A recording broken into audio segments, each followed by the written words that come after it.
Hello and welcome to all of you who are joining us for today's event.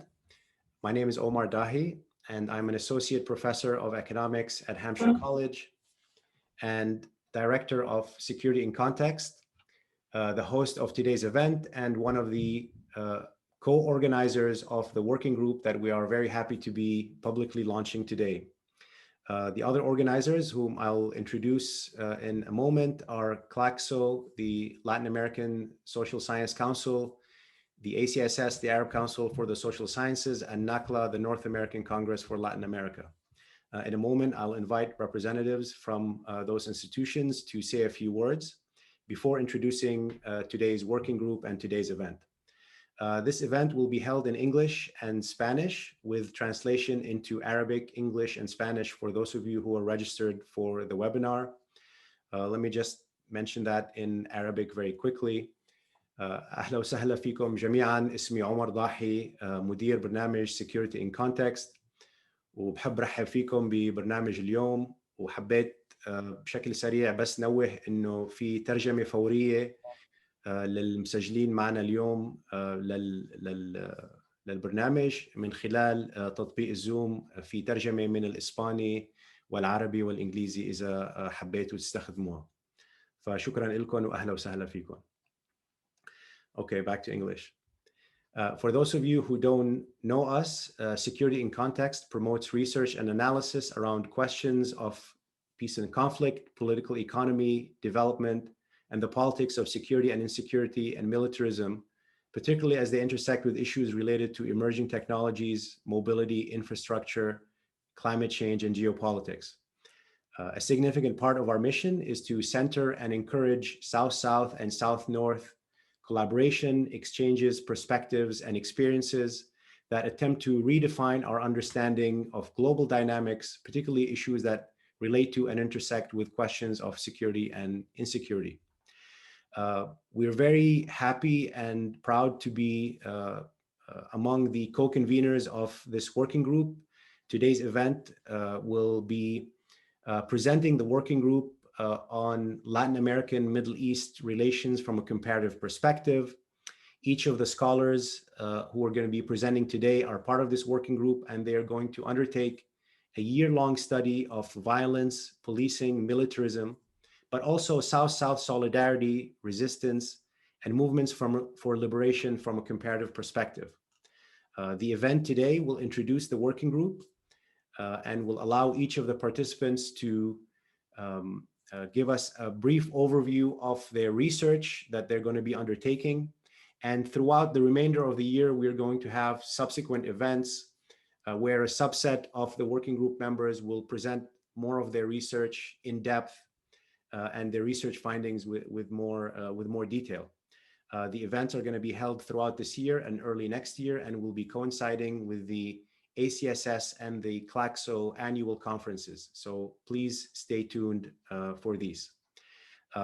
With that, I'd like to invite my co-convener, Alejandro Velasco, to say a few words of introduction and also a little bit about NACLA's participation.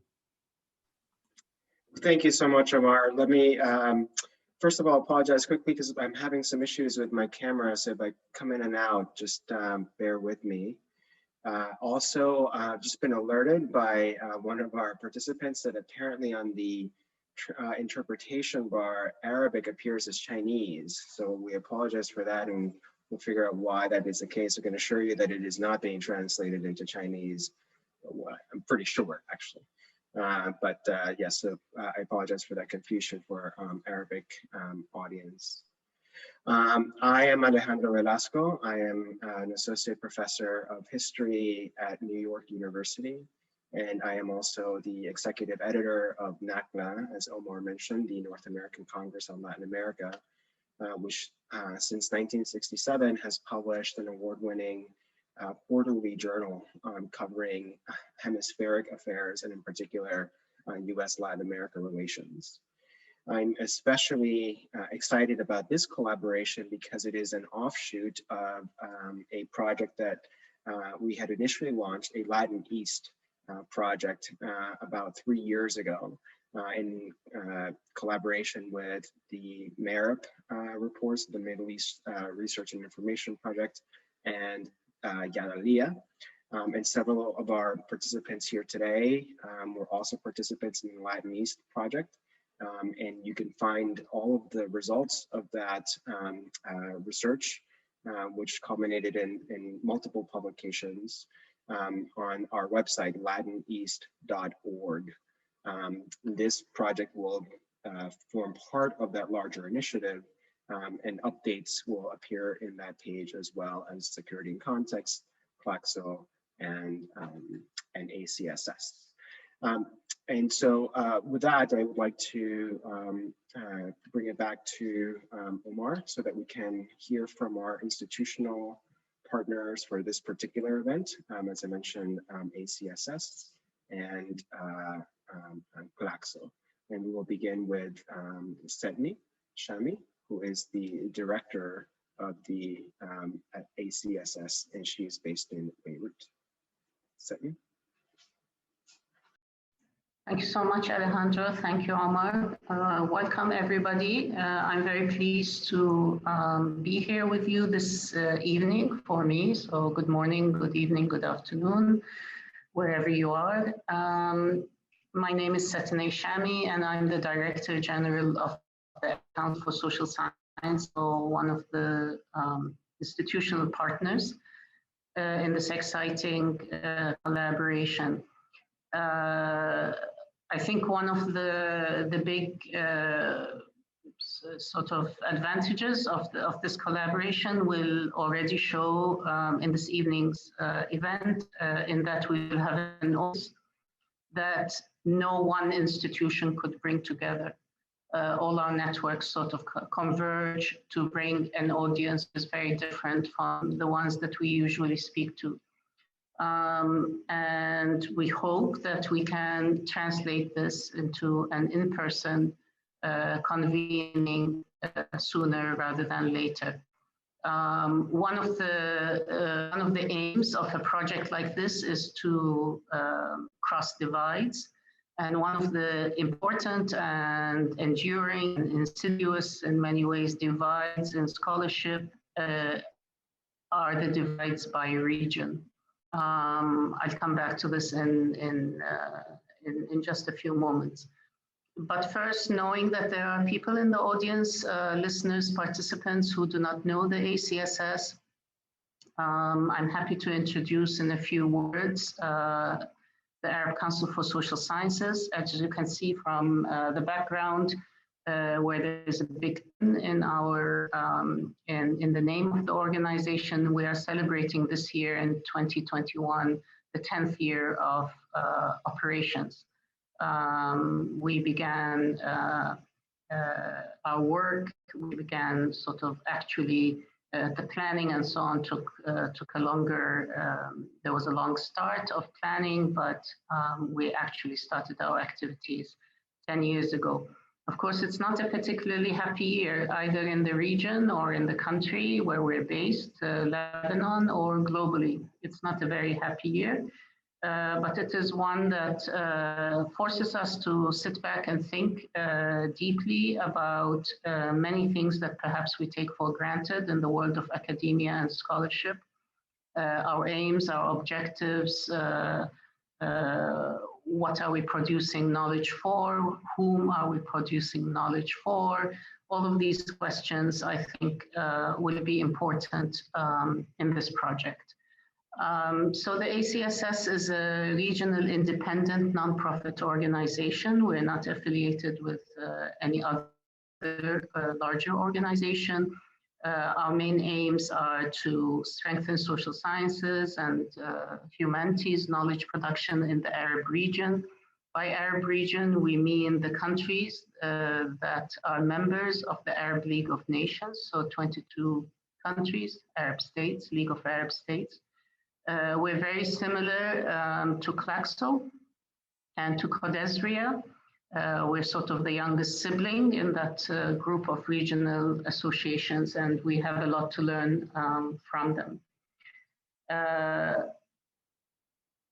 the ACSS works through providing grants and fellowships, through forming working groups, through convening conferences. As Omar mentioned, our conference, which is held every 2 years, we are hoping to be able to convene in person in December at the end of this year.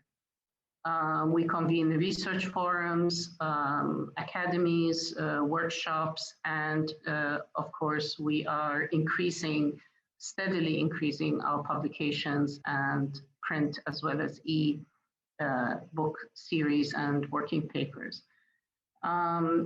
I want to say a few words about working groups because it's through one of our working groups on critical security studies that we've entered into this partnership and into this theme.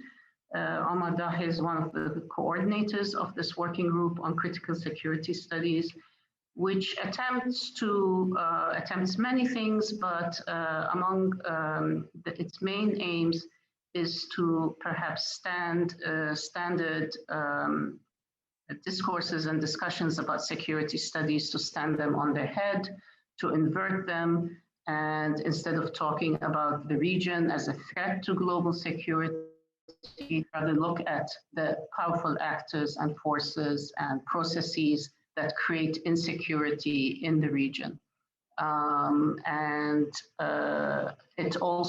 It does this through many sort of conceptual approaches, one of which to have a more bottom-up approach to security studies rather than a state-centric and international relations, sort of mainstream international relations approach to security issues, and to explore such things as everyday insecurity in everyday life, border zones, the kinds of economies that grow around areas of violence and war and conflict, and issues like that. The group works collectively. It's very interesting. It has 8 or 9 core members who have written collectively. As everyone in academia knows, to write collectively is one of the hardest things to do. They have written collectively and published an important manifesto, which is the statement of the working group, as well as special issues and journal articles. So I think this working group is creating niche, an important niche in security, critical security studies, and it is also achieving an important aim of the ACSS, especially in forums like this, which is to bring the Arab region experience to more global and trans-regional conversations. All too often, the Arab region is seen as being in a state of exception, as being different from other parts of the world, not comparable, can only be understood in its own terms, which are usually very essentialized sorts of terms. So the working group has many activities in addition to research by its members, in addition to writing collectively and individually. It also organizes summer institutes for young researchers from across the Arab region to bring them into these discussions and into these perspectives, and to integrate them into an academic community. So Alejandro was talking about like how this activity is an offshoot of previous activities for NACLA. It's the same for us. And it's very interesting to see how these different interests are coming together and actually forming something new and something emergent. I don't want to take more out of the time of the presentations, which is the main aim of tonight's forum, but just to say perhaps a word or two about the importance of trans-regional perspectives. So even though we're the Arab Council, we focus on the Arab region. We want to see this region in terms of other regions through comparisons, but also connections.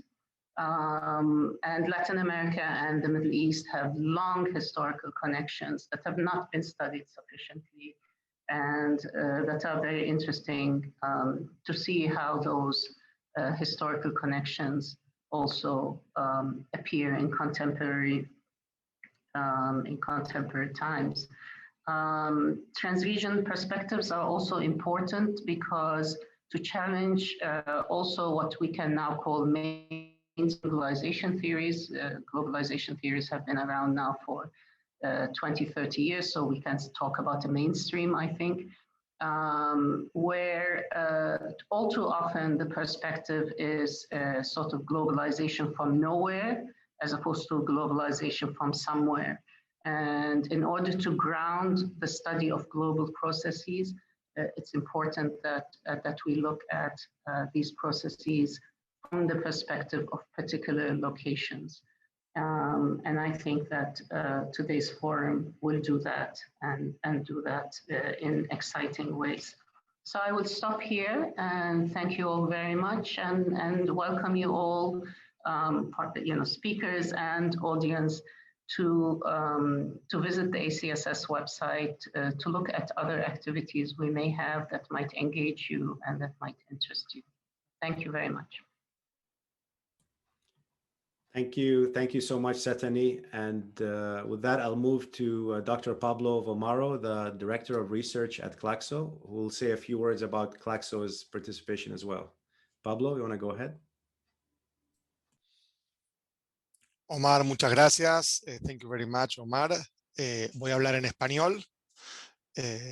Así que buenos días, buenas tardes, buenas noches a todos y todas. Es un gusto desde CLACSO, desde el Consejo Latinoamericano de Ciencias Sociales, y en nombre de Karina Batiani, su secretaria ejecutiva, poder saludarles y poder concretar esta primera reunión como actividad pública, o sea, nuestra segunda reunión de trabajo en realidad colectiva, pero nuestra primera actividad pública ya de presentación en sociedad de este grupo de trabajo que estamos conformando sobre políticas de seguridad y producción de la inseguridad. Por supuesto que para CLACSO es un honor, es un placer, es una responsabilidad y un compromiso poder seguir trabajando junto al Consejo Árabe de Ciencias Sociales, al ACSS, con quien tenemos una larga trayectoria de colaboraciones, de cooperaciones, de trabajos conjuntos. De hecho, ahora mismo estamos trabajando en diferentes líneas junto con el Consejo Árabe, en cuestiones vinculadas con la evaluación científica, cuestiones vinculadas con el derecho a la educación desde el sur, digamos, global, cuestiones vinculadas también con la libertad académica, con la libertad intelectual y con los compromisos políticos. Entonces, realmente es un paso más, es una muestra más de la consolidación de las relaciones entre el Consejo Latinoamericano de Ciencias Sociales, CLACSO, y el Consejo Árabe de Ciencias Sociales, ACSS, que junto con CODERRIA, con el Consejo Árabe, conformamos los 3 consejos de ciencias sociales del sur y trabajamos siempre hermanadamente y en forma cooperativa. Y por supuesto que para este proyecto también es un placer sumar a NACLA, a la American Congress of Latin America. Con NACLA también hemos tenido algunas colaboraciones anteriores y por supuesto que nos interesa seguir colaborando, y este proyecto conjunto sobre cuestiones de seguridad, políticas de seguridad y producción de la inseguridad es también una muestra más de las cooperaciones entre CLACSO y NACLA, y con Security in Context, con SIC, con quienes, perdón por las traductoras, con quienes creo que hemos tenido menos colaboración hasta este momento, pero estamos muy contentos, por supuesto, digamos, Omar y todo el equipo de Security in Context, de poder trabajar juntos. Empecé por nombrarlos a todos y por contar esta trayectoria, porque como decía Omar y como bien dijo Seteni, digamos, recién, esto es un proyecto colaborativo, es un proyecto cooperativo que busca poner en diálogo, poner en relación realidades singulares, muy diversas, muy distintas, pero que pensamos que pueden trazar puntos de vista, reflexiones e identificación también del abordaje de los problemas y su posible solución en común. Es decir, buscar lo común en la singularidad de ambas regiones, América Latina y el Caribe por un lado, el mundo árabe o Medio, digamos, Oriente por el otro, y reconociendo esta diversidad y reconociendo esta diferencia es que nos proponemos trazar un proyecto común, que nos ponga en diálogo, que genere intercambios, que promueva la cooperación, que se base en una lógica de trabajo en red, de trabajo colaborativo, de trabajo entonces de mutuo reconocimiento y de mutuo intercambio. Creo que hay mucho por hacer en cuanto a las perspectivas sur-sur, desde CLACSO, del Consejo Árabe, también desde NACLA y desde SIC. Hay mucho por hacer en cuanto a la perspectiva sur-sur, en cuanto a trabajar desde los paradigmas del sur global para promover los diálogos sur-sur y por supuesto también los diálogos sur-norte, norte-sur. El hecho de que en la interpretación simultánea no esté la opción del árabe ya nos dice mucho de cuánto hay que hacer para visibilizar las realidades del sur en los nortes, ¿no? Ya muchos nos dicen que hay nortes en los sures y sures en los nortes. Perdón por este juego de palabras para las traductoras, pero sabemos que hay sures en los nortes y nortes en los sures, pero también sabemos que hay desigualdades geopolíticas muy fuertes y esta pandemia lo mostró. La distribución de las vacunas, por ejemplo, tan desigual, la distribución de los avances científicos tan desigual, el acceso al crédito, por ejemplo, también tan desigual, y por lo tanto, estas desigualdades geopolíticas, estas desigualdades que se traducen en modos de conocimiento, en reconocimiento de epistemologías, de saberes, de abordajes, también se traduce en otras desigualdades que con estas iniciativas tratamos de contrarrestar o tratamos de solucionar. Aquí, bueno, quiero por supuesto agradecer a todo el equipo que hizo posible esto, por supuesto Alejandro Velasco, Omar Tisdell, por supuesto, pero también a Claire, no sé bien cómo se pronunciará su nombre, yo le digo Claire, Claire, que estuvo también apoyando, ¿no? Ahí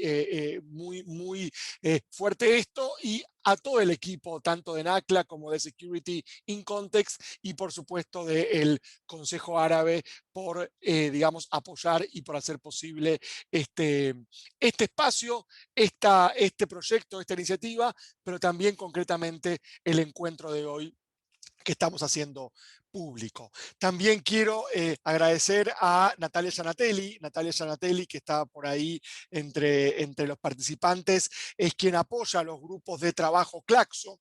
CLACSO hoy en día cuenta con 90 grupos de trabajo sobre 30 temas o 30 ejes temáticos, uno de los cuales tiene que ver con violencias y con seguridades, o con seguridad y violencias, y de esos 90 grupos hay 4 que se ocupan de cuestiones vinculadas con seguridad y con violencias, y hoy aquí hay 2 de esos grupos representados por 4 investigadores de la red CLACSO en América Latina y en el Caribe. Natalia Gianatelli entonces es quien se encarga de la coordinación de los grupos, y está aquí, por supuesto, apoyándonos. Y también les cuento, ya que estamos, aunque esto es público, pero podemos hablar en confianza, les cuento a Seteni, a Alejandro, a Omar, que va a ser Natalia la que continúa acompañando este proyecto, aparte de mí, por supuesto, por parte de CLACSO. Agustina está con otras cosas y entonces Natalia es la que va a continuar en el acompañamiento desde CLACSO de este proyecto junto conmigo. Agradezco también fuertemente a las intérpretes, a las traductoras que hacen posible que yo, que estoy hablando en español, los que hablan inglés y los que hablan árabe me puedan comprender, y que yo también comprenda, sobre todo a los que hablan árabe, que lamentablemente esa lengua todavía no la comprendo. Es una de mis asignaturas pendientes, deberé pronto, ojalá, comprender árabe. El inglés sí que lo entiendo, pero lo hablo muy mal, así que no me animo a compartirles digamos, saludo en inglés. Entonces, para ir cerrando, porque lo que importa acá, por supuesto, es escuchar a los investigadores de este grupo entonces colaborativo, ¿sí?, que estamos impulsando y que, como bien decía Omar en la presentación y nos recordó también Seteni, tiene una ruta trazada, tiene un camino de varios encuentros, actividades públicas que seguramente culminarán en publicaciones. Esperamos todos poder encontrarnos en la conferencia del Consejo Árabe que Seteni nos anunció que sería en diciembre de este mismo año, y por supuesto que esta ruta tendrá como una parada, no sé si terminará, porque ojalá que continuemos trabajando juntos, pero una primera finalización en la conferencia CLACSO, en la Conferencia Latinoamericana y Caribeña de Ciencias Sociales, que CLACSO organiza en México, en la Ciudad de México, en junio del próximo año, junio del 2022. Entre hoy y diciembre, donde nos veremos en la conferencia del Consejo Árabe, y por supuesto antes de junio 2022, tendremos otros encuentros que, como dijo, digamos, Omar, permanezcan sintonizados, que los iremos anunciando prontamente, y por supuesto, ojalá ir compartiendo producciones y otros formatos u otros mecanismos de visibilizar nuestras producciones al respecto. Así que en nombre de CLACSO ratifico nuestro compromiso con esta propuesta, con este grupo de trabajo que estamos creando, que ojalá también sea un formato que podamos ir reproduciendo en otros temas, junto con el Consejo Árabe, quizás junto con NACLA y con SIC también, o con otros actores, con otras instituciones, con otros socios, para poder también ir explorando estas perspectivas colaborativas, estas perspectivas de intercambio, de reconocer singularidades, pero buscar los puntos en común también en otros tópicos. Así que por mi parte vuelvo a transmitir el saludo de la red CLACSO. Agradezco a todos y todas, a todas y todos los investigadores que están aquí hoy presentes, las personas que están interesadas. Ya somos 50 en este Zoom, así que habla de un gran interés que despiertan estos temas. Por supuesto, Leandro Gamadio, José Vicente Tavares, Nilia Viscardi y Pablo Emilio Angarita. Los nombro porque quiero agradecer y reconocer especialmente a los 4 investigadores de la red CLACSO que están hoy aquí participando. Un muy buen trabajo y, por supuesto, continuamos en contacto. Thank you so much, Pablo, Seteni, and Alejandro. And we're very, very happy, as I said, to be working together and learning from one another. And of course, navigating the obstacles and challenges of going against the grain and promoting South-South collaboration. And you mentioned the language, of course, is one of them, but there are others. And we're really excited to be navigating this together. So thank you all. And with that, I want to move to our working group and introduce them and allow them to tell us a little bit about their research.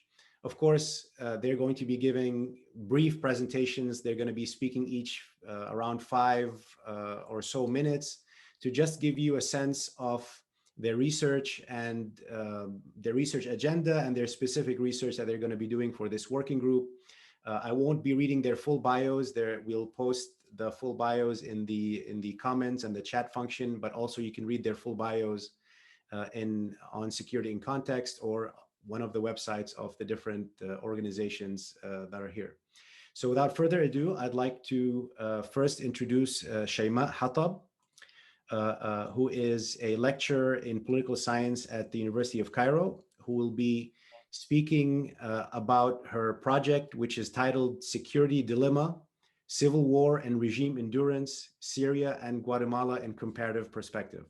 Shaima, please go ahead. Yeah, can you make me a co-host in order to share my screen? I just have bullet points. Sure.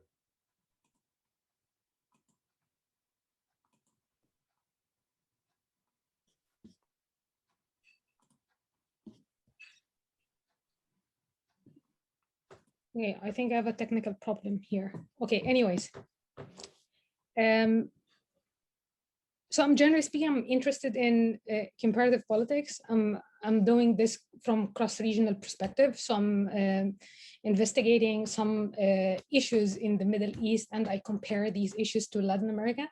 And for this workshop, so I'm currently working on a book project that actually the project actually tackles the issue of regime transitions, but from cross-regional perspective.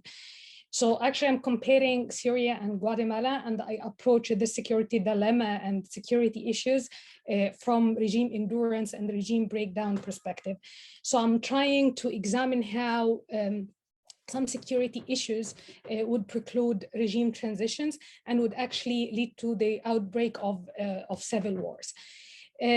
So tackling, issues like regime transitions and authoritarian resilience or authoritarian endurance in the Middle East from cross-regional perspective.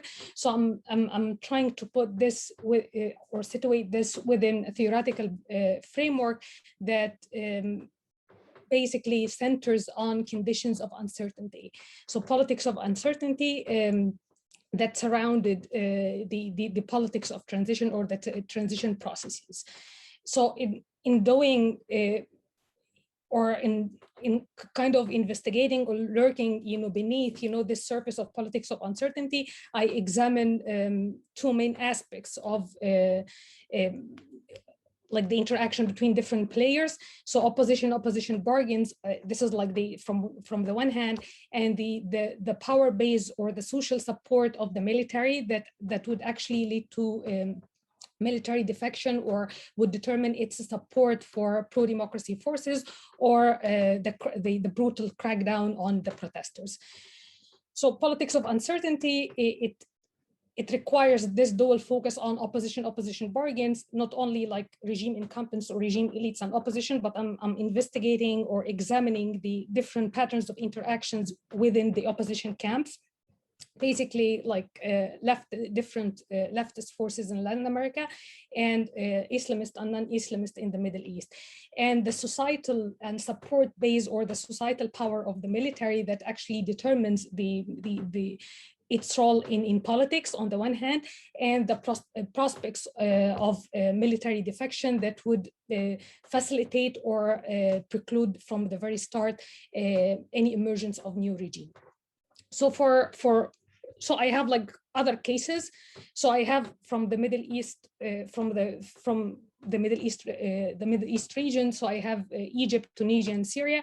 And from Latin America, I have Argentina, Mexico, and Guatemala. And for this project, I just focus on Syria and Guatemala as like the civil war cases, how these kind of uncertainty surrounded any regime transition attempt that led to the outbreak of social violence that eventually descended the entire country into a brutal and prolonged civil war.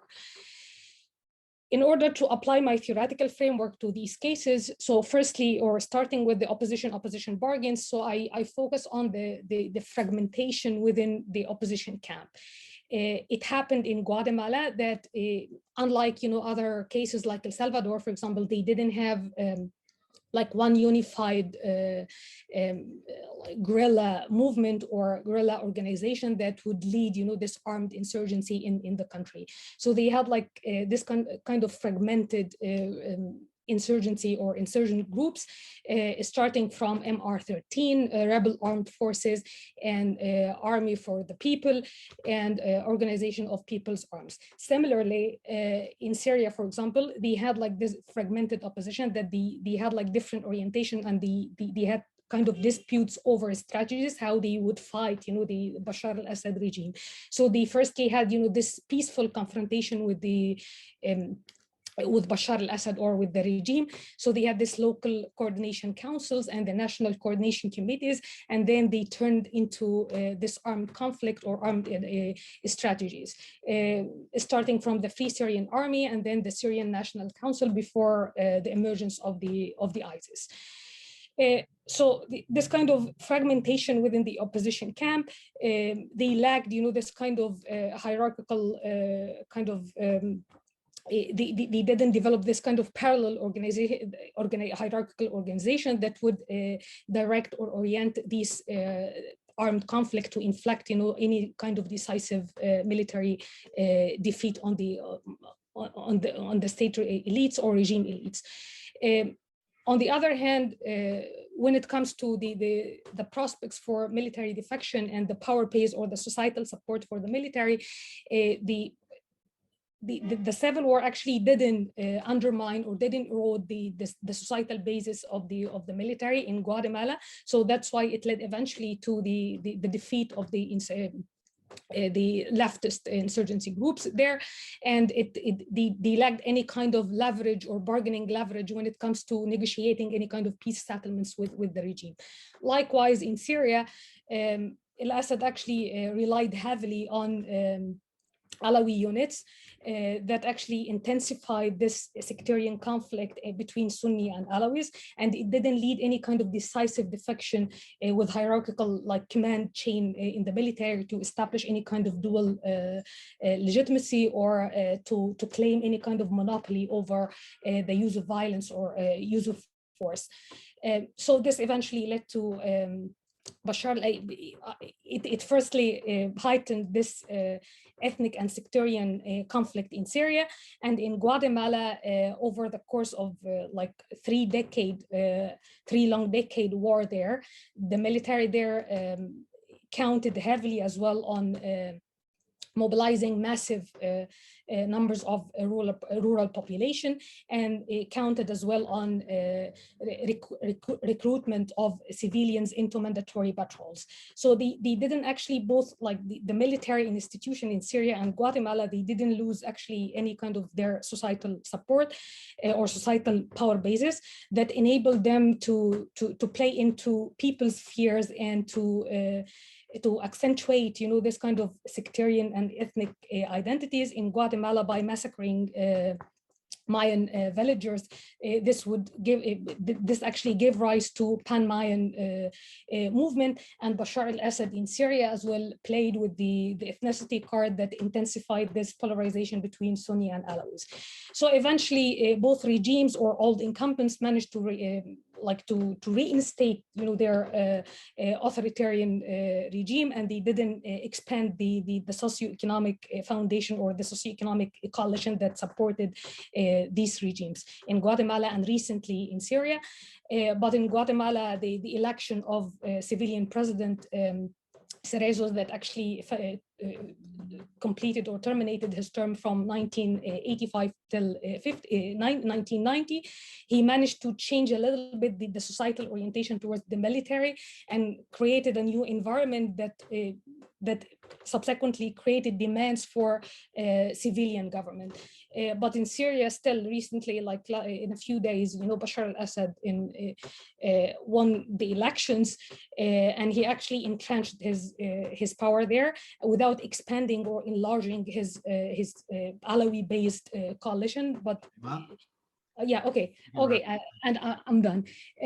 So I leave it there, and I can take some questions from the attendees or any participant in the Q&A session. Yeah, thank you so much. Thank you, Shaima. Much looking forward to how the research unfolds. Okay, our next presenter is Leandro Gamadio, who is a researcher at the Universidad de Buenos Aires. And he is going to be working on a project titled Security Paradigms in Dispute, the Policing of Poor Neighborhoods in the Metropolitan Area of Buenos Aires. Leandro.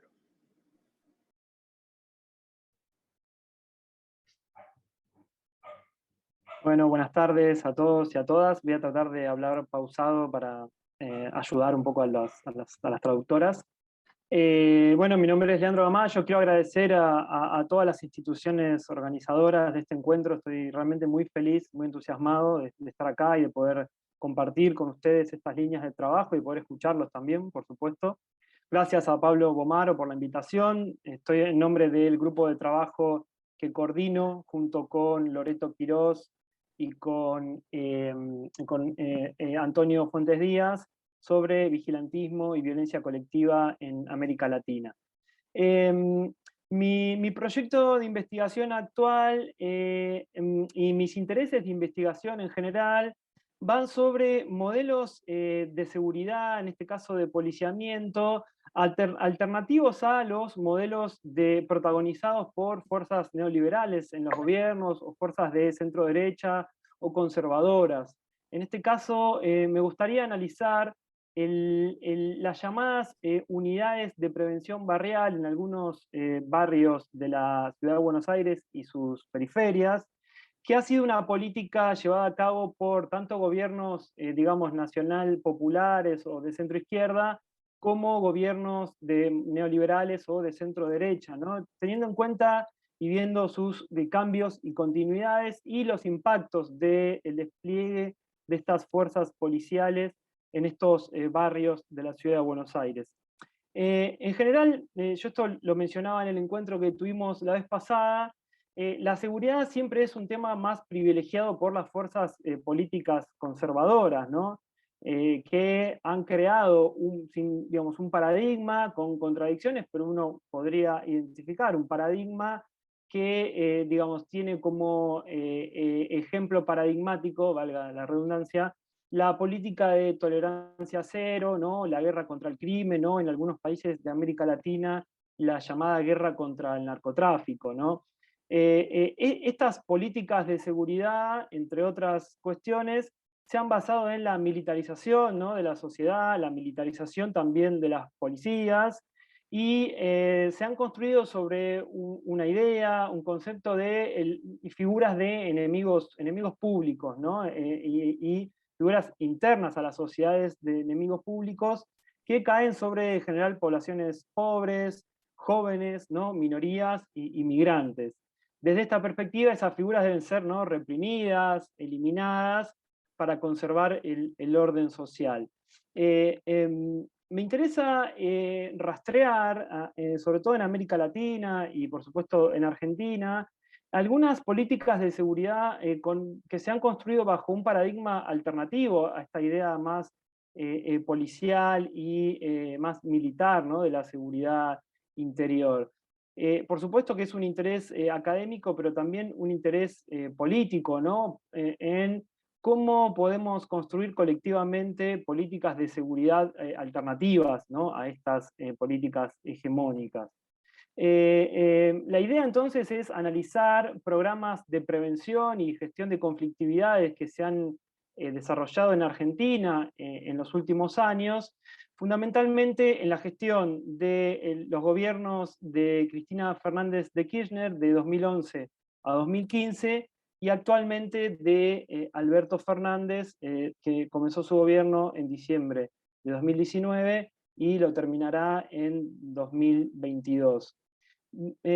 Durante la gestión del gobierno de Cristina Fernández de Kirchner, entre otras cosas, se creó el Ministerio de Seguridad de la Nación, que estableció una serie de políticas basadas en el paradigma de gestión de conflictividades, basado en los derechos humanos, como alternativa, como decía recién, a las políticas represivas, punitivas de gestiones anteriores. Digamos, la creación del Ministerio de Seguridad de la Nación en el año 2010 se creó bajo un concepto amplio de seguridad basado en la preservación de la vida, de los bienes, la libertad, el disfrute de los derechos, una concepción que iba más allá de una definición más restringida de la seguridad como ausencia de la delincuencia, ¿no? Sino con la seguridad como una digamos, realización de derechos. Este paradigma de la seguridad en el cual se basó el Ministerio de Seguridad de la Nación, insisto, creado en 2010 en Argentina, ha ido reemplazando la vieja noción de seguridad nacional, ¿no? Digamos, basado más en la defensa, incluyendo la perspectiva de derechos humanos y tratando de eliminar las figuras de enemigos internos. Sin embargo, por supuesto, esto es una disputa abierta, sobre todo desde, digamos, con el cambio de gobierno en 2015, y las políticas de seguridad no tienen una línea, digamos, clara, ¿no? Son políticas heterogéneas con líneas contradicciones en su interior. Entonces, uno de los objetivos de mi investigación actual es analizar y describir el despliegue de las fuerzas federales como decía, en barrios populares del área metropolitana de Buenos Aires, en barrios pobres, ¿no? Con altos niveles de violencia, segregación urbana y déficit de derechos en distintos ámbitos, ¿no? En el ámbito habitacional, social, educativo, etc. En particular, busco comprender entonces los impactos del despliegue de estas policías en estos barrios, policías que se han desplegado en esos territorios bajo el modelo de policía de proximidad y bajo el nombre de unidades de prevención barrial. Estas policías fueron instauradas en el año 2012, insisto, bajo el gobierno de Cristina Kirchner en su segunda gestión, pero fueron mantenidas bajo el gobierno de centro derecha de Mauricio Macri, que fue de 2015 a 2019, y continúan en la actualidad bajo el gobierno de centro izquierda o nacional popular de Alberto Fernández. Entonces, uno de los objetivos de mi proyecto de investigación es rastrear cambios y continuidades de esta política, y en segundo lugar, y fundamentalmente, me gustaría describir y debatir las consecuencias de la presencia policial en estos territorios populares.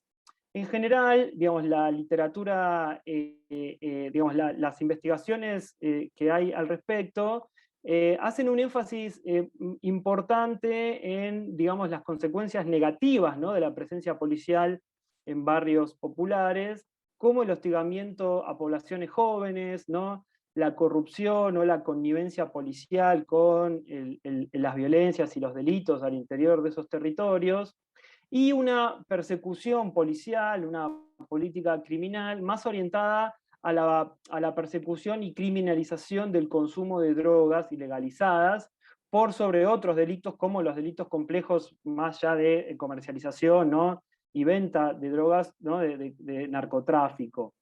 Mi objetivo no es discutir, el resultado de estas investigaciones, no es negar que las policías puedan tener un efecto de este tipo, sino, digamos, de alguna manera complementar y mostrar un conjunto de consecuencias y de efectos del despliegue de esas fuerzas que hasta ahora me da la sensación no están visibilizadas en las investigaciones al respecto. Algunas consecuencias, si se quiere, positivas sobre las comunidades, ¿sí?, bajo el paradigma de seguridad alternativo que mencionaba recién, que nos pueden dar una imagen un poco más compleja y más, a mi juicio, completa de la presencia de las policías en estos barrios. Y también una imagen de las tensiones, por supuesto, de la presencia de estas fuerzas policiales en estos barrios. Mi hipótesis es que la presencia de las policías, supervisada con la gestión civil y política en estos territorios, además de todas estas cuestiones que mencioné recién y que fueron mostradas por otras investigaciones previas, han también provocado un descenso de violencias interpersonales, la conjuración de violencias como violencias de género, ¿no?, y la garantía del cumplimiento de algunas medidas de restricción sobre, en algunos casos, agresores a mujeres y a niños. Han, entre otras cosas, aumentado la confianza, en algunos casos, de la población hacia las policías, pero fundamentalmente han, en algunos casos, aumentado la percepción de seguridad y sobre todo la cohesión social en algunas comunidades que lamentablemente sufren fragmentación y conflictividad en su interior. Esto, entre otras cosas, digamos, se puede ver Vamos a ir cerrando, por favor. Sí, se puede ver en la... quiero terminar con esto. Esto se puede ver en la demanda que algunos referentes sociales comunitarios, algunos militantes populares, tienen sobre la policía de su presencia y en la asistencia de seguridad de estas fuerzas en esos territorios, fundamentalmente en este año de pandemia en el que las conflictividades han aumentado. Es simplemente eso.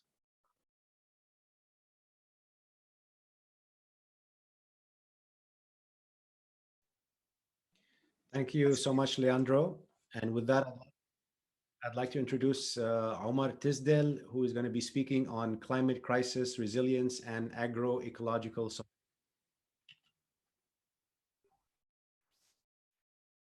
Thank you so much to Omar, Alejandro, and everyone, the organizers of this panel.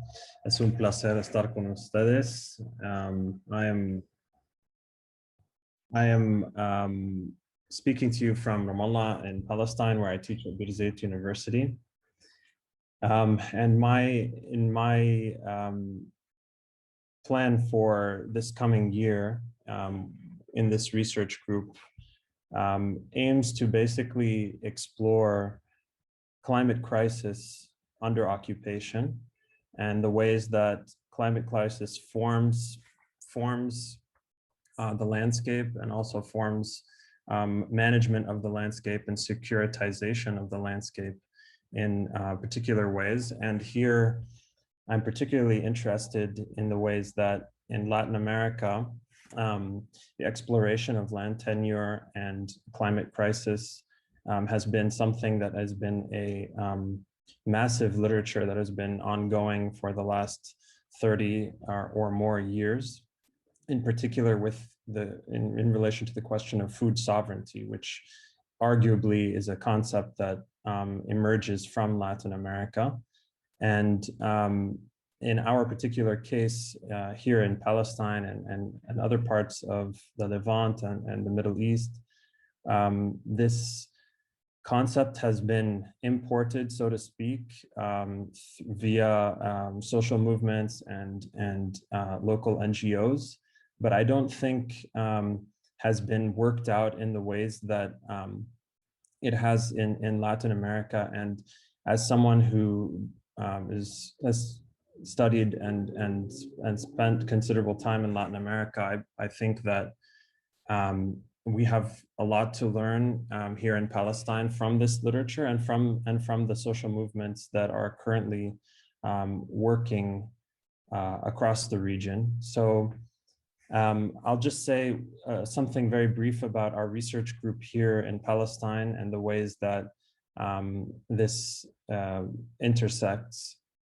I'm part of a research group called Makaniyat, which explores the changes in the agroecological landscape of Palestine. In Palestine, we are the origin place of many of the world's most important crops.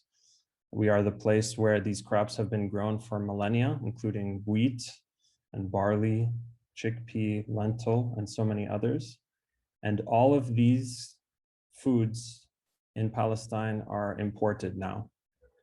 So we went from entirely food sovereign and food secure in these major staple crops to being entirely dependent on imports of these crops from outside. So it would be as though in Mexico, people were dependent on importing corn from other places. It's a similar comparison. In Palestine, we are dependent almost completely on import of wheat from other places, even though this is the origin place of wheat. So our research group is trying to understand at a landscape scale how food security and food sovereignty are dismantled and achieved. And so we study both, one of our major studies explored a particular village over a 100-year span in which we showed the resilience of this particular agroecosystem and the way that this village to this day remains able to essentially feed itself. Many of our other studies seek to show how we can move into the future, not just with a historical lens. We're a team of about 10 researchers now working, most of whom are affiliated with Birzeit University or are former students at Birzeit University. And we really look forward to this new avenue of exploration with all of you. And I'd be happy to answer any questions. Thank you so much, Omar. Really looking forward to the collaboration and seeing how it unfolds, especially the Mexico-Palestine connections. We continue then with Nidia Viscardi, who will be presenting as part of a team that also includes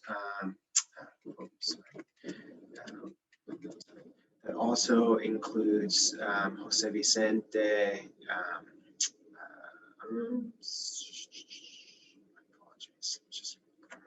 Jose Vicente de Valle dos Santos, who is the professor in the Department of Sociology at the Universidad Federal do Rio Grande do Sul. Nilia is associate professor in the Department of Pedagogy, Politics, and Society at the Universidad de la República. And so, go ahead, Nilia. Muchas gracias, buenas tardes. Hablaré entonces en español. En primer lugar, es un gusto enorme compartir este espacio con ustedes y con colegas de las distintas regiones y entablar nuevos lazos con estas nuevas asociaciones. Y hemos decidido en nombre del grupo de trabajo con el profesor José Vicente que yo haría la presentación de este trabajo que venimos llevando adelante sobre violencia en la literatura con un estudio comparado sobre América Latina y algunos autores específicos.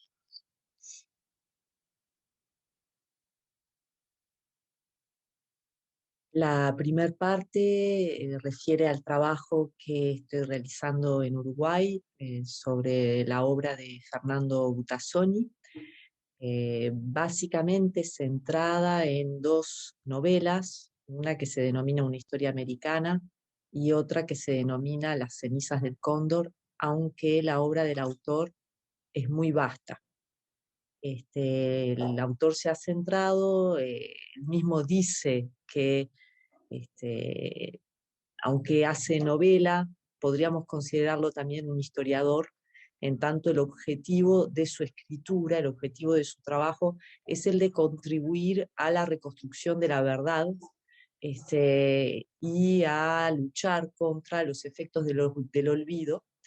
Esto en relación fundamentalmente a sus temas de investigación centrados en el terrorismo de Estado y las dictaduras que asolaron al continente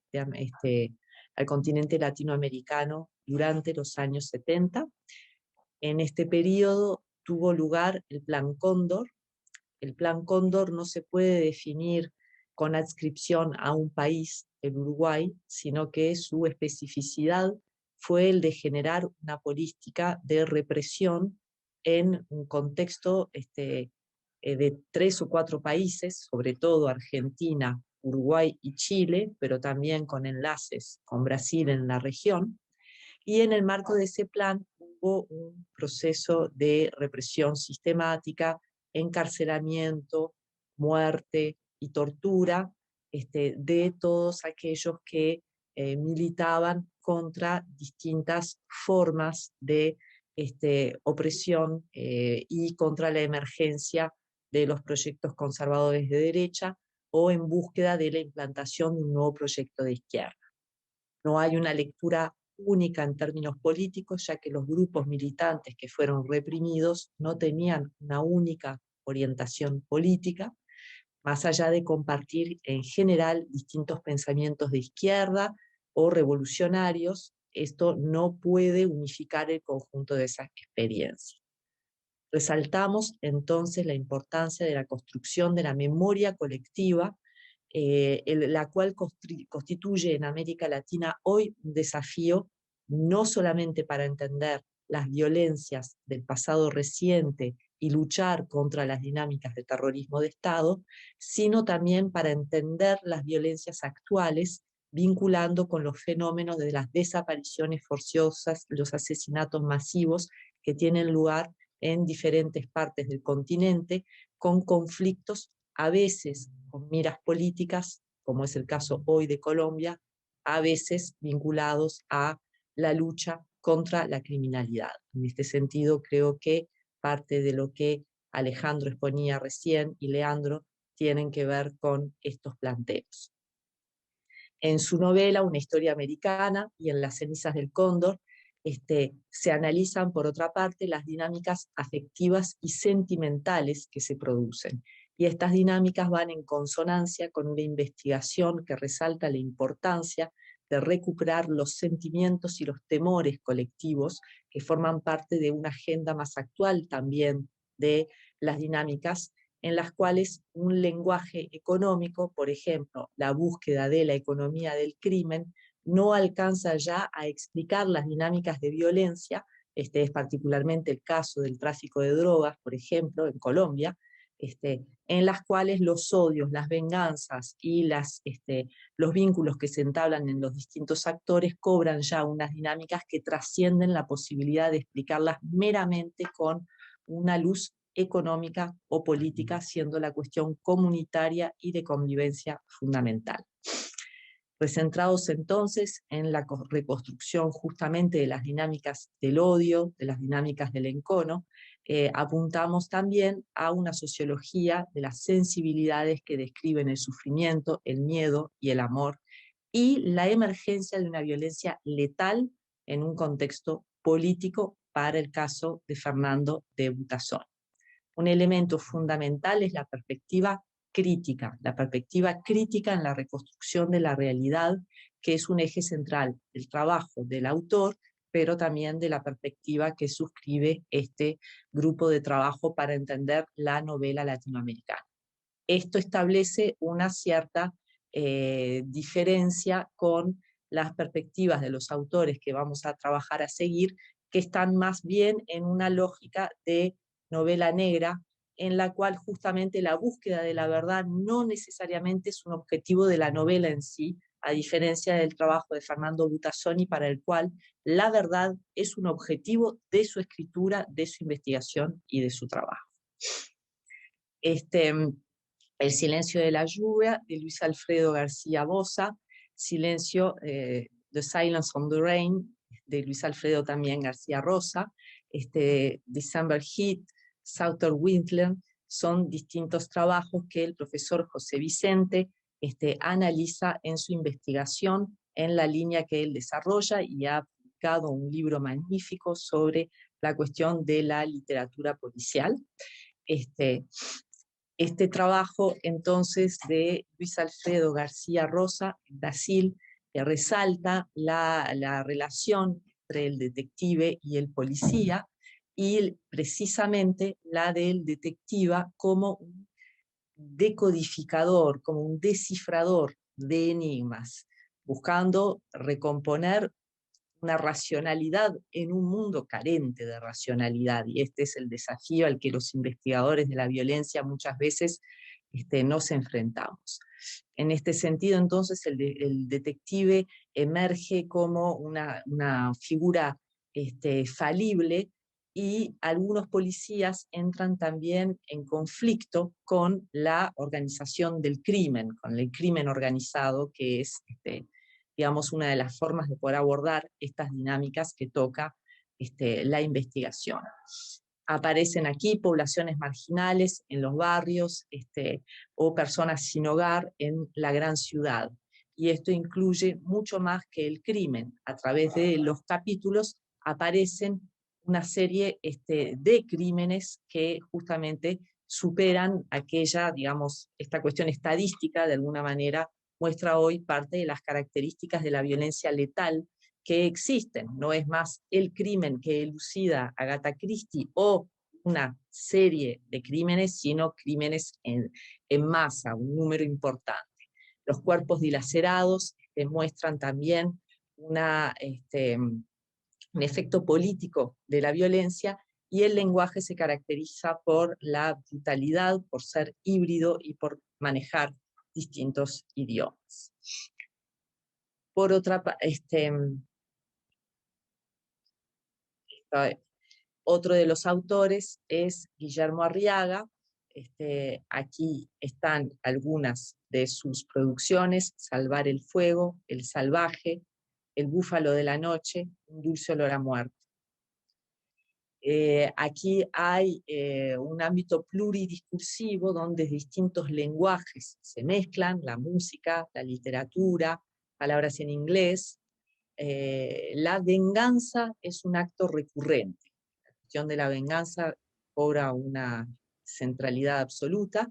La violencia brutal, que es una mímesis de lo social en la modernidad.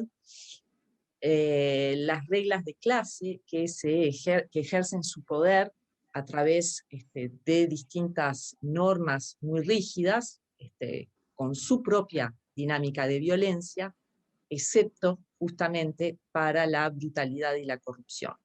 La brutalidad en las prisiones y la cuestión también de las organizaciones criminales. La cuestión del tiempo es resaltada: un eterno presente que no tiene posibilidades de futuro. Los personajes viven vidas cortas, y justamente la cuestión de la esperanza o de la falta de esperanza es lo que está en el centro de sus planteos.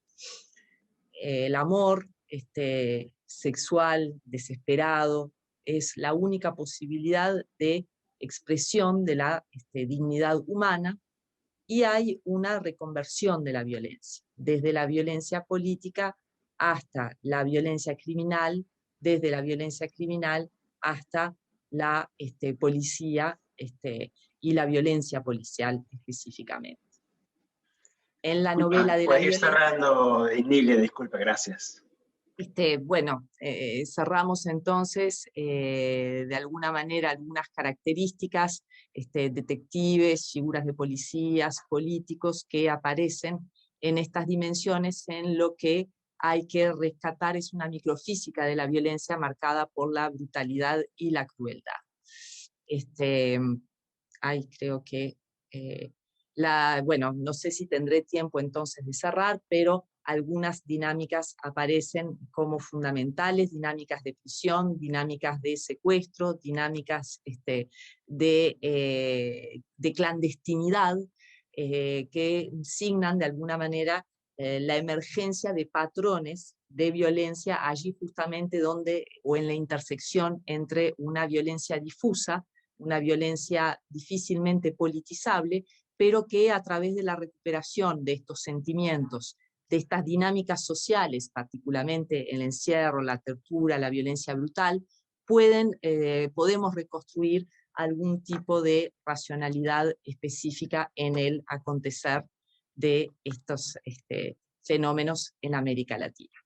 Disculpen por el cierre apresurado y muchísimas gracias por prestar atención. Gracias, Nilia. Thank you so much, Nilia. And with that, I'll move to Professor Paul Omar, who is Professor of Global Studies at University of California, Santa Barbara. And the title of his presentation is Epistemologies of Minds, Militias, and Ministries.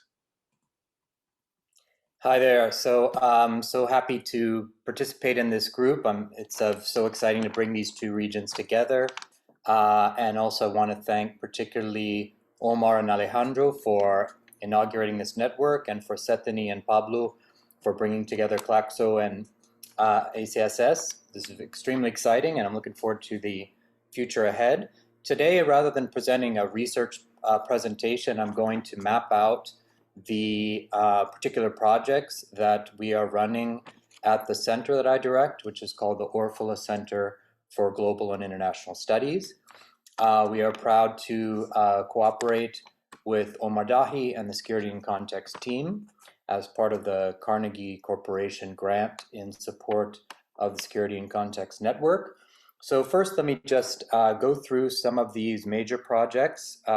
First, focusing on the Security and Context collaboration, then on our trans-regionally oriented projects from other grants, Ford, Carnegie, and SSRC, and also then finally come back to the title of the presentation, which is some of our future focus on the intersection of extractivism, paramilitarism, and new forms of charismatic religiosity in the Middle East and Latin America. So first of all, the projects that are directly coming out of the Security in Context project, and which actually have many participants that are part of the Arab Council of Social Sciences and CLACSO. One of them was a project that just wrapped up. The webinar wrapped up, but the publications and research production will continue for another year. And that project is called the Carceral States Project.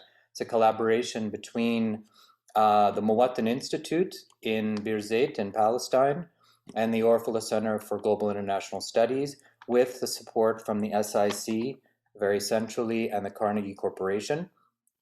Everything that the Orfalea Center at UC Santa Barbara does channels the majority of its funds to Global South researchers and partners, and we spend our funds and we create our partnership networks between actors, often in multiple regions. So the Carceral States Project involved actors in Yucatan and Chiapas, Mexico, with Palestine, and with our keynote speaker and many of our activists also in Egypt.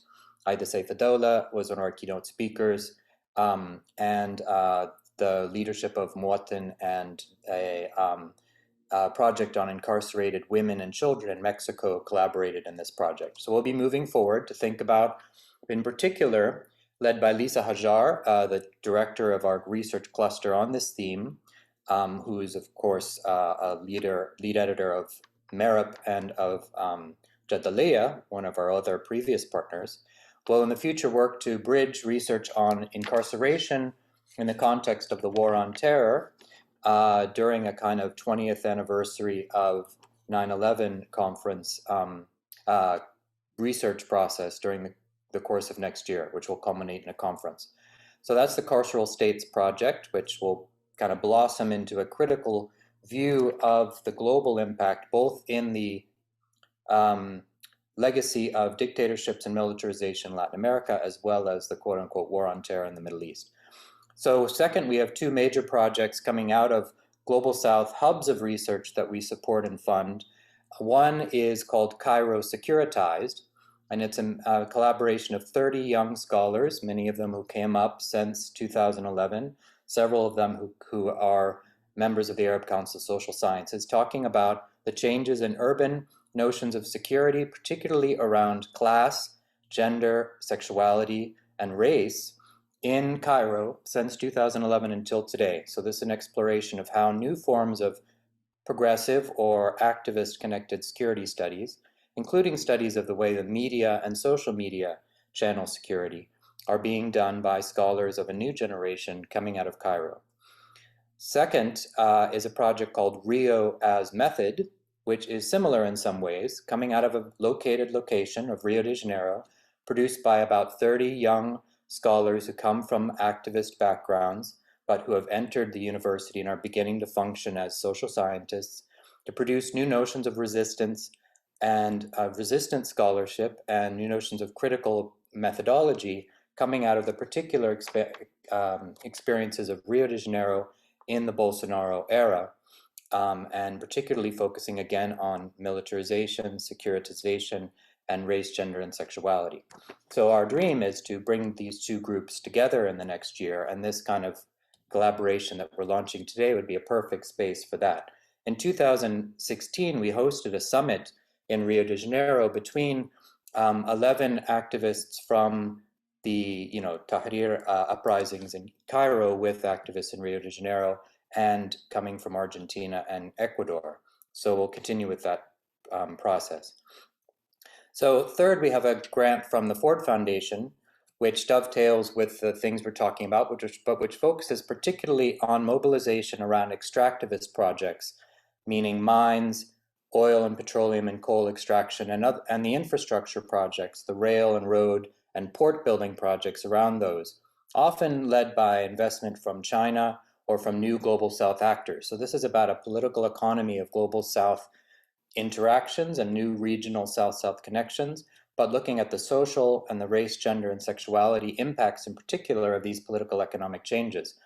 We have about 35 researchers in Ecuador, Brazil, Angola, and Egypt focusing on this project. So this is kind of like a security studies meets a critical approach to the Belt and Road Initiative, China's Global South new political, economic, and diplomatic effort. And of course, this whole project has been swept up. I was in Brazil and Ecuador when COVID hit last February and March, and many of our team members have been swept up in both the way that these mobilizations were affected by the COVID pandemic, but also the way that China and their Global South partners in these areas mobilized diplomatically and in the health sector to change the image of China and to lead in debates around racism and the exclusion of indigenous peoples around these projects in these cases.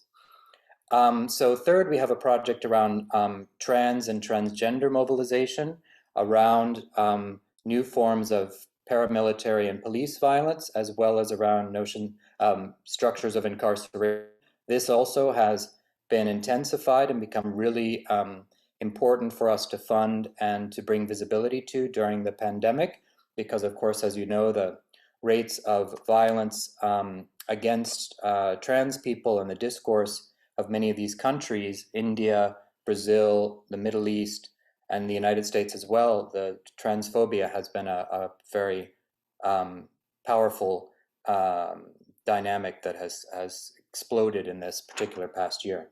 So finally, we have a very new grant from the SSRC, the Social Science Research Council, which is very interesting for all of us in the SIC collaboration, because its aim is to reassess and explore the archives of the MacArthur Foundation's International Peace and Security Project, which ran from the 80s and the 90s and was very abruptly terminated after September 11, 2001, which was a project like a lot of us maybe were kind of born during or intellectually emerged in these conversations in the 80s and 90s that were the first major global critique of security studies, but were kind of lost in the changes and the radical shifts in the conversations after September 11th and the kind of exceptionalism that Sethany was talked about around the Middle East. So this will be a great, I think, chance for us to resurrect the best of this MacArthur Foundation project that lasted for 20 years and then focused also on Global South networking and critique of the discourses of the security sphere at that time. So I know I'm out of time, but I just wanted to focus on the things that I teased in the title of this talk. Looking forward, we're particularly interested in launching a conversation around the dilemmas and polarizations within and around the political left in Latin America and in the Middle East and Africa, as different kinds of political parties and movements struggle to integrate anti-extractivist ecological politics, anti-racist indigenous movements, new kinds of Black community movements, and questions of queer and feminist notions of the state and of religious and social violence.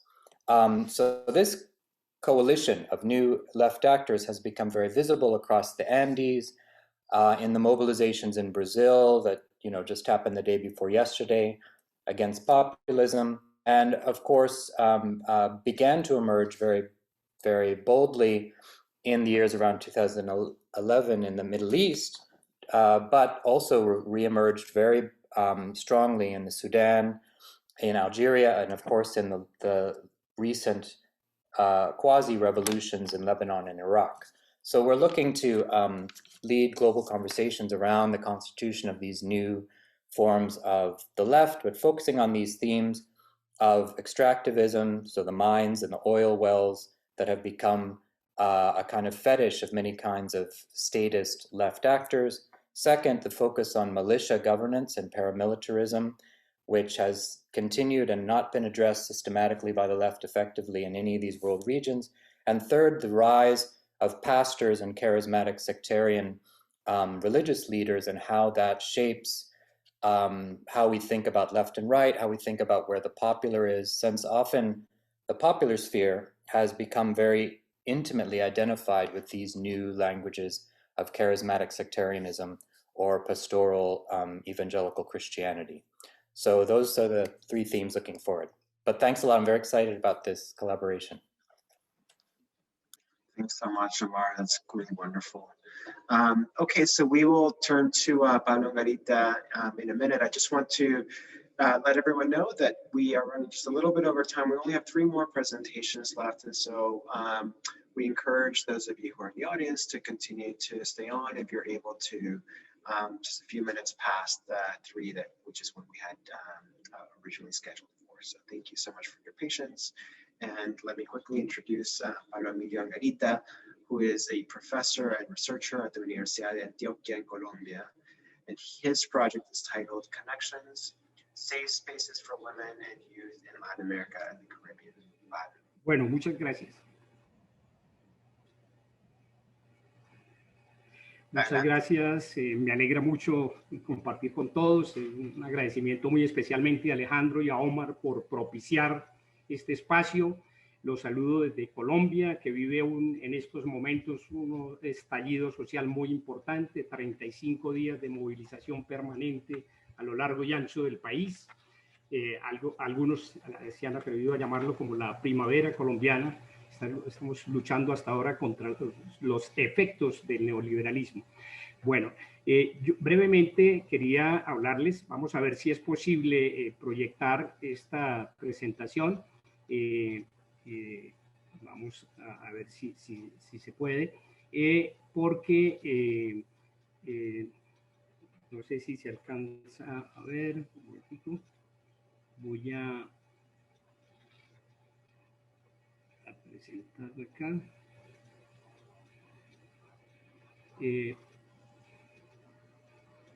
Por favor, me dicen si se alcanza a ver. Sí, está bien, perfecto, gracias. Perfecto, bueno, muchas gracias. Entonces, les voy a hablar en 3 minutos de una investigación que acabamos de terminar con la alianza de 6 países, un proyecto de investigación denominado Voces e Iniciativas Comunitarias para construir espacios seguros en América Latina y el Caribe.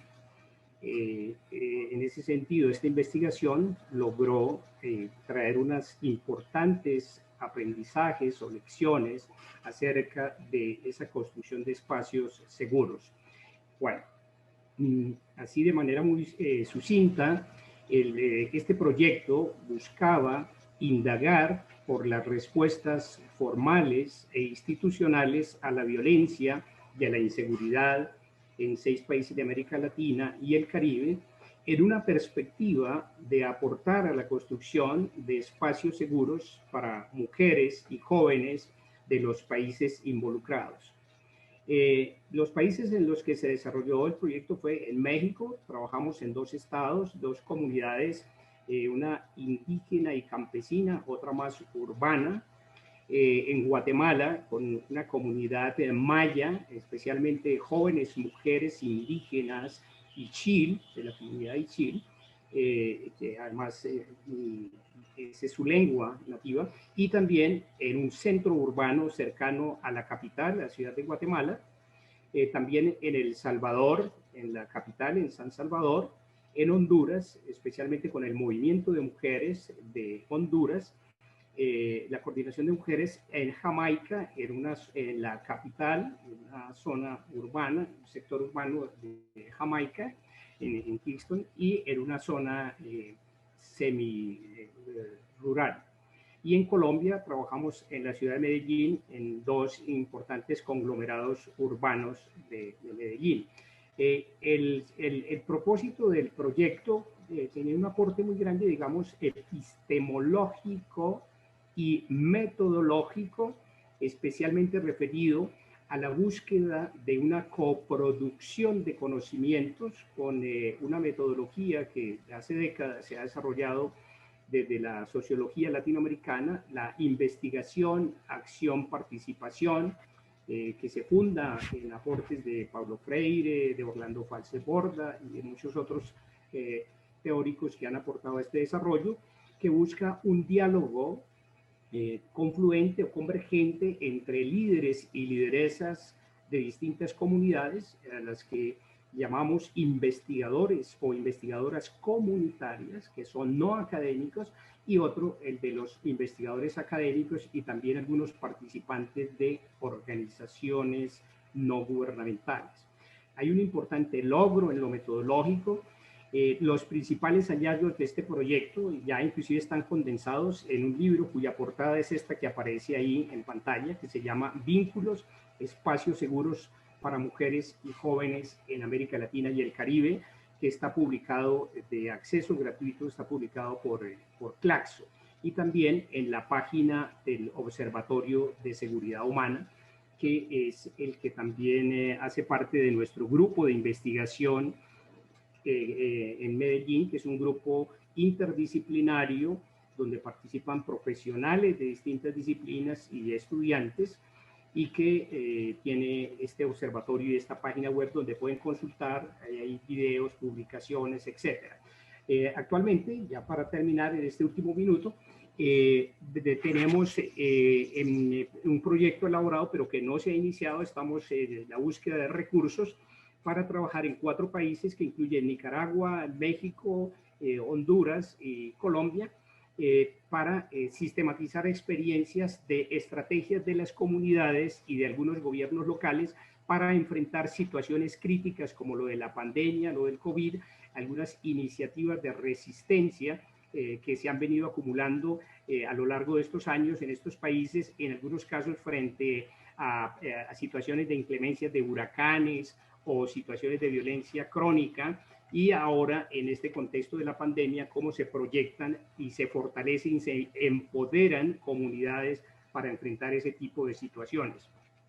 Nosotros hacemos parte de este grupo de CLACSO, que tiene como centro, además de la seguridad, la lectura de las resistencias desde las comunidades. Por eso nos alegra mucho la construcción de este espacio con el mundo árabe, que creo que tenemos muchos asuntos en comunes, ya hablamos en otro momento. Entonces estamos abiertos para intercambios ahora posteriores por escrito. Pueden consultar nuestra página web y tendremos comunicaciones. Muchas gracias, Alejandro y Omar. Ahí termino. Thank you so much, Pablo. And we'll also be posting all the links that were mentioned in the presentations to the working group. Thank you for that. And with that, I'd like to introduce Amal Qaiq, who will be speaking on archives of massacres and anatomies of colonial violence, comparative indigeneity in Chiapas and Palestine. Amal is a professor at Williams College. And please go ahead, Amal, whenever you're ready. Yes, okay. Assalamu alaikum. Thank you so much, Omar, and thank you, Alejandro. I'm very grateful for being here and meeting nuestros compañeros and compañeras from December. I still thinking of what I'm doing in this group that is about violence and security, and I'm a professor of literature, and I'm writing a book on comparative literature on indigenous literature in Chiapas and Palestine. And you know, I thought I would want to present on something that I'm working on for my book project currently, and it touches directly about violence, but it's like the level of not just social violence, but like state violence and colonial violence. So I'll just briefly describe some of the premises of the project, and also like the chapter that I'm specifically working on, and then be happy to answer any question in the end. So the idea, this book project is part of a project I've been working on for the last 10 years since my graduation in 2013 in comparative literature, when I wrote a dissertation on Mayan and Palestinian narratives, and the book is continuing that with a more attunement to what happens when we study things beyond solidarity. So I think it's just the nature of this. Our group is like do a comparative of South to South, and for me, this study of like looking at Mexico from a Palestinian perspective, but also looking at Palestine from a Mexican perspective, and especially and particularly from Chiapas, and to think comparatively along lines of solidarity that has already been established. So I think of solidarity as a framework, but also as a methodology, and also in a way that we in writing about these solidarities, we become also documenting it. And then the fundamental question for me as a comparative is like, what happens when we study things beyond solidarity? What are we able to see? What kind of connection that are similar and not similar? And do we have to focus only on things that seem parallel? Because Palestine usually is not compared to Chiapas. Palestine is compared to South Africa. Palestine is compared to settler colonialism context in the United States, in Canada and Australia. And now with the last Human Rights Declaration about the state of Israel as an apartheid state, so it became kind of the comparison with Chiapas doesn't quite fit in. But I'm interested in that. I'm interested in what happens in these the things that don't quite fit in, and to imagine a different ways of geography, but also to situate Palestine in a global South framework, because the connection was already there. It's just like we have not been able to unearth them or discover them. And then in looking at poetry and looking how indigeneity is being constructed or thought about or imagined, not just in literary text, but it's a question of minor literature, not minor literature. So all these literary questions, but also on the geopolitical frameworks that lead to these questions in a literary studies format. And then one thing that got my attention is, and I think this came from my experience when I visited Chiapas as a Palestinian, that I was really struck to see tanks in the street. And I felt like, am I in Palestine, or, what does it mean? Like, this is a sovereign state, and Chiapas is part of Mexico, and there was military, and I was struck by the heavy presence of military in the state of Chiapas. So, and then I realized that the military is there as part of surveillance, part of also the long arm of the state, the Mexican state that continues to be treating its indigenous communities and people as dangerous subjects. And it's a term that I learned from my professor, Cynthia Steele, but also as, outsiders to the nation and outsiders to the state. And those had been thinking about colonial violence and the forms it takes in the context of state terror. But going back to kind of in the idea of solidarity and how I think thinking about in our group here is how we're thinking about these cross-regional connections or how we establish them.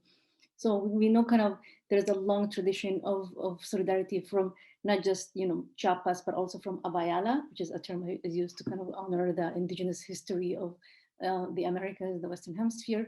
And just think that the standing with Palestine has been such a long tradition from the 60s on, and the social movement, but also with the war in Gaza that we know is happening now, the genocide in Gaza. So we have posters from 2014 and a recent one that's actually from last week, also in Chiapas, that extending this solidarity with Palestine is not just from Patagonia hasta el Rio Grande, but also from Palestine, Colombia, and Chiapas. And saying and the graffiti that says is, Palestina, Colombia, Chiapas, hace mucho tiempo tomamos la decisión que no retorcer, okay, I need to see the screen, que no retorcer. So we, a long time ago, we took the decision, the humble decision to not retreat. Okay, more or less that rough translation. So we have just to think about Chiapas and Palestine, not also as a state in Mexico and the geography of Palestine, and as two geographies of struggle, on anti-colonial struggle and anti-capitalist struggle, but also to think about it regionally in terms of when we think about the South and in the extension of how we also imagine Abayala. Another model of solidarity that I was able to kind of, what happens when we go beyond solidarity is to think about indigeneity in the context of Chiapas, and to say that it's not, indigenous people are not museum artifact. They're living political subjects with histories and changes. And I know we were talking about religion here. So this is also another poster from the 2014 protest in solidarity with Palestine. And again, Gaza, on the genocide in Gaza. And it's from the Mayan indigenous Muslim community. And then, and it's very clear, kind of like you have here also like a pan-indigenous Muslim solidarity that is happening. So you're thinking about, when we think globally or south to south, where to situate these things. And then on the image that's more became kind of, for me, the platform from which I think about my project is the mural by the Zapatista community of Antique, and it's by Gustavo Chavez Pavon, and it says to exist is to resist, and it's also in Tutsi, written Itzik Vokol Kushlech, which also it's written in English and in Spanish and in Italian, and it's and it's the fusion of the Palestinian kufia with the Mexican with the Zapatista pasamontaña, and it's the emblem of what solidarity looks like. So it's really also embodied, like it's not just south to south, but it's like the indigenous solidarity, how it looks like, and it's for me this is a visual representation of Sumud that you find in Chiapas. And you can't see it really here because it's in a tiny footnotes, but on the screen, on the angle of the mural, you can see the Chiapas a Palestina, la lucha por la libertad nos hermana, from Chiapas to Palestine, the struggle for liberation unites us. So we're not just talking about decoloniality, we're talking about liberation. So that can come to think about when we think about indigenous people, indigeneity as stateless fourth world status, how we think about also beyond the state and beyond solidarity. And this takes me to kind of the last image I'm going to share here, which is also something that I was able to find in understanding this militarized encounter between indigenous people and the state, is this poster that for the commemoration of the massacre in Actial in 1997. And I looked at it and like, this is Palestine. And it's the same kind of like the ongoing Nakba of Chiapas. So it's not just the ongoing Nakba in Palestine, which I appreciate now that, for the collective movement in Palestine, now there's the new slogan of Ana Nakba and la tastamir. It's time for the Nakba not to go on. So this kind of reversing this logic of continuity. And we hear, in this poster, which is for the commemoration of the Actial massacre, it resembles so much what is happening in Palestine. For me, like this could be in Al-Araqib, in Al-Naqab, this could be in Nabi Saleh, it could be in anything, in any village in Palestine, with the bulldozer and the military figure and the helicopter, and all this kind of destruction that's happening in the name of settlement, settler colonialism, neoliberalism, the kind of, the same family, or colonial modernity, in this case in Chiapas, also with the now the constructions of the Maya train. But I want to emphasize here that in digging into understanding the history of this, massacres in Chiapas against indigenous peasant communities, Pueblo Indígena Campesino, I was able to kind of look at the militarization of the conflict, but it's also it's military, it's paramilitary, it's border police. So all these kind of like levels of violence that occur, it goes beyond kind of conquest or colonial conquest. It's state terror. It's state terror, organized as such. So what I do in this chapter in particular is I really look at the oral and the visual and the literary archive and the process of commemoration this massacre, and they will tell us. And one of the fascinating things is to think about this kind of militarized encounter between indigenous people and the colonial state through languages of like Arabic and Tutsi. So Arabic and it's Spanish. So I'm able to see things that really, to trace histories that has not been told. And so in the process, I became a literary historian, but also a historian. And And I think this is where like I feel like, okay, this is maybe one thing where there's an intersection with the social sciences. I'm very happy to be here, and I'm looking forward to digging into this more and really kind of understanding the joint narrative of indigenous peasants and rural areas in Chiapas and in Palestine fighting the states of Mexico, but also the state of Israel, whom we know that both states collaborate together in kind of their techniques of repression of indigenous people.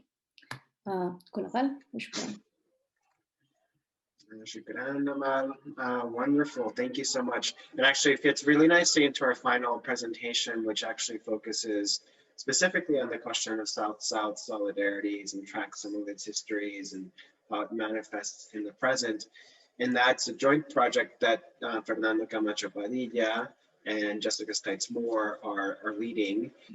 Jessica is at the University of British Columbia. She's a professor of history. And Fernando is at the Universidad Autónoma de Madrid. And he is a historian and researcher as well. And their project is titled South-South Legacies of South-South Solidarity.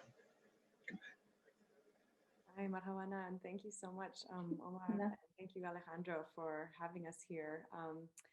It's nice to be going last in that I feel less pressure to squeeze a lot of tough things in.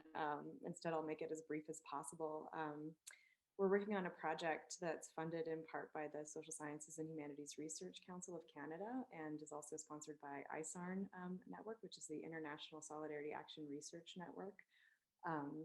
And the focus of the project is on Cuba's internationalism and its solidarity operations and their intended audiences, particularly among participants in the non-aligned movement. And one of the kind of things that we're focusing on are the circulation of images of solidarity, in particular photographs, looking at who participated in the creation of these images, how were they trained, how were the images circulated. And then after the moment in which they were created, we're also very interested in who archived those images, how they were kept and preserved, sometimes in precarious spaces, and why they were preserved. And then finally, what afterlives those photographs have had in terms of speaking to the present. Their use in display in museums and collections, but also in people's homes, in their memories as they're translating their memories from previous periods of time, previous struggles to younger generations. And so I thought that I would bring some slides that sort of give one example of a site that was a destined area of interest for Cuba, and that is images from Lebanon. And so this will be image heavy.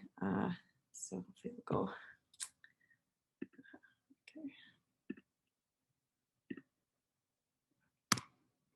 A lot of these images got created as through the circulation of journalists who were working as with Prensa Latina or working as part of Tricontinental, but we're working in collaboration frequently with local photographers, local journalists. There was a lot of circulation between different groups and Cuban, those who were working in solidarity with the Cuban state, various projects in North Africa, in Asia, in Southern Africa, and in the Middle East. And I think these are fairly familiar images, so I'll just place them here as kind of just a reminder to everyone what some of the images were looking like at the time that Cuba was circulating about its own thoughts about what possible alternatives were present for armed struggle, and sort of this idea of the global South coming together, creating this front of resistance in national liberation struggles, but also in bigger questions of anti-racism, anti-colonialism, anti-imperialism, anti-capitalism. In particular, OSPAL was this organization, the Organization of Solidarity between Peoples of Africa, Asia, and Latin America, which, in addition to coordinating the activities of solidarious groups with which Cuba was working, also produced all kinds of poster art and all kinds of publications that circulated from 1966 until 1991. It took a short break and then came back for a bit. And is now closed officially as an organization in Cuba, but lives on in the Tricontinental Institute, which is currently led by Vijay Prashad. So in terms of where these images ended up kind of landing and who the targeted audiences were. So Fernando and I spent time in Beirut taking a look at collections of photographs and starting to try and put together a picture of what the imagescape, what kind of photographic traditions, images coming from Cuba and being created as a part of these solidarity projects, what kind of context they were working themselves into. And so just to give one small example, I thought I would show images that had to do with being a soldier, being a combatant, being actively engaged in armed struggle. And so some of the images that, that we found as we began looking in these collections were images of soldiers produced frequently by studios that were creating portraits for families. Many have been preserved in private collections. Some have been preserved in more public collections like this one at the Arab Image Foundation, the Mohiaref collection. And over time, the representation of soldiers sort of changes and shifts. And so we were looking at exactly how those moves were being made as families were documenting their own participation. Different groups came together to document the way that they were imagining themselves to be involved in armed struggle. The presence of women in these photographs is really notable in Beirut prior to 1966.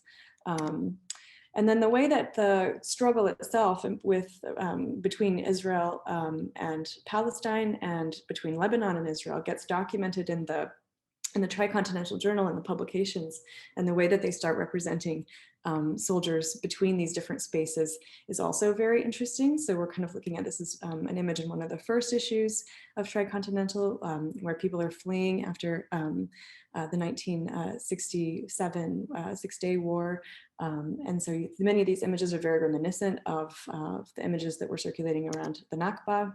Here's a really kind of famous image that was published in Life magazine. So a lot of these images were sort of, the starting point was looking at the moment in time during which Palestinians were being essentially turned into refugees.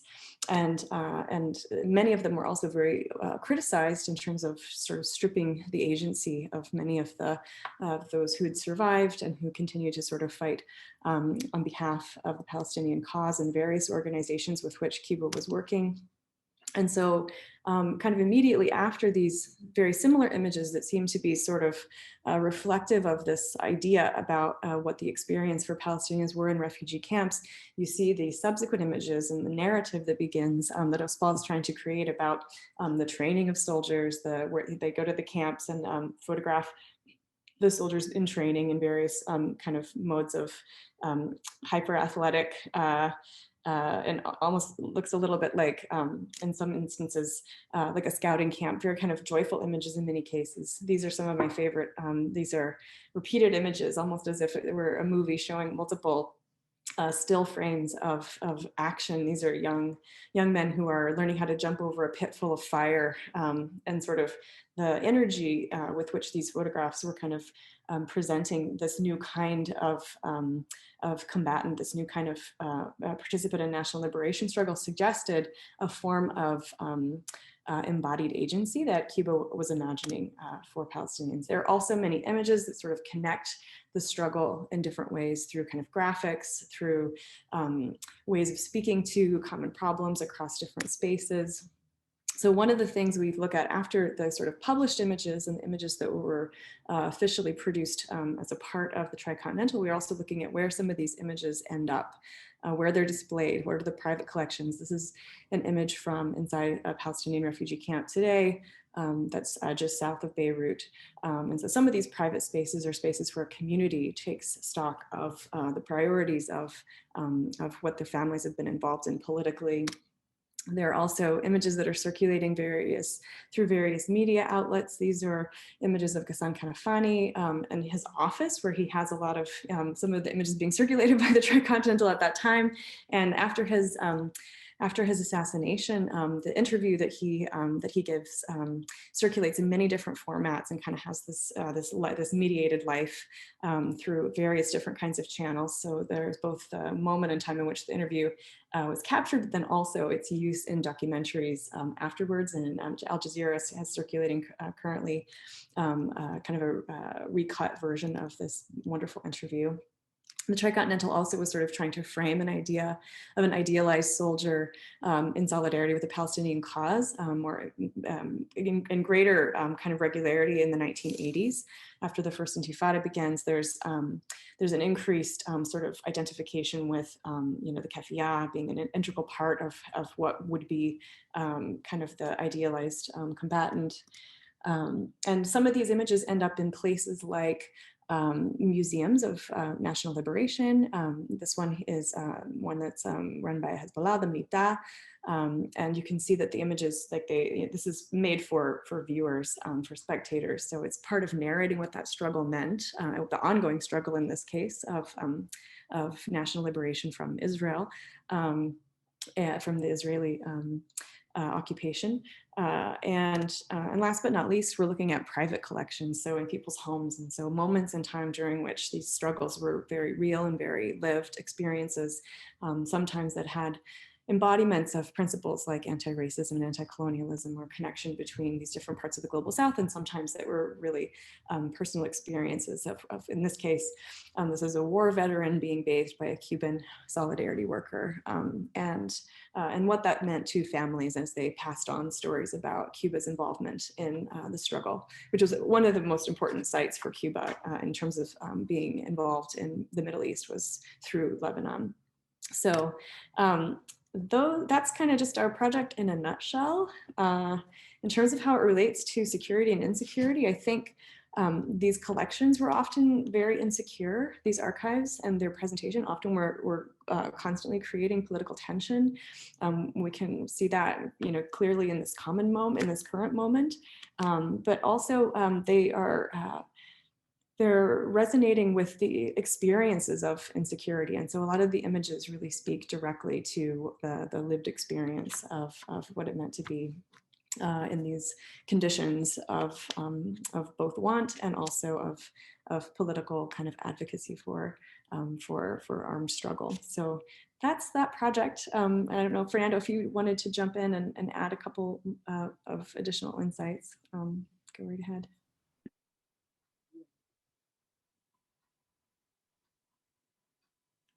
I don't think we can hear you, Fernando, or at least I can't hear you.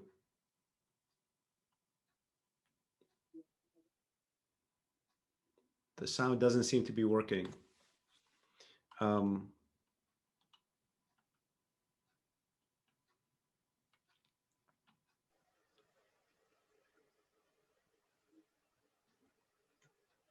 Okay, thank you.